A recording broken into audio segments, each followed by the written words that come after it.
qu'il soit, dans un pays pauvre ou riche, si le médecin soupçonne une hépatite, il pratique d'abord une prise de sang, un test sérologique pour savoir si la personne a été en contact avec le virus de l'hépatite C.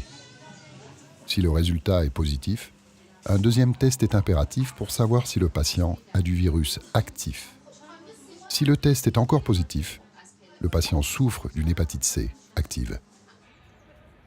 Le médecin doit alors déterminer la nature et l'étendue des dommages causés au foie. Un dernier test permet de déterminer le génotype du virus, c'est-à-dire la famille à laquelle il appartient. Le virus de l'hépatite C peut prendre 6 formes différentes, et toutes ne se soignent pas de la même façon. Pour nous, c'est très pratique parce que comme ça...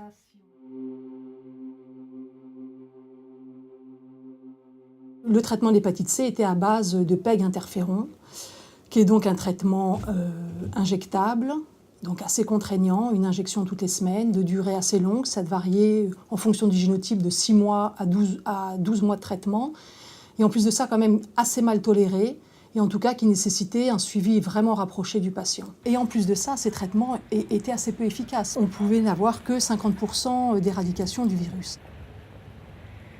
Maintenant, les traitements se sont beaucoup simplifiés, sont beaucoup plus simples à prendre, sans effets secondaires, et surtout très efficaces puisqu'ils éradiquent le virus de l'hépatite C, en gros, dans 95% des cas. Que les traitements sont courts, 3 mois en général, et très bien tolérés, et donc ça change complètement la donne sur maintenant le traitement de l'hépatite C dans les pays du Nord. Sérieux bémol à cette mini-révolution thérapeutique, le coût de ces nouveaux traitements est exorbitant. Par contre, pour les pays du Sud, l'Afrique, l'Asie centrale, dans beaucoup de pays où il y a quand même une prévalence assez conséquente de l'hépatite C,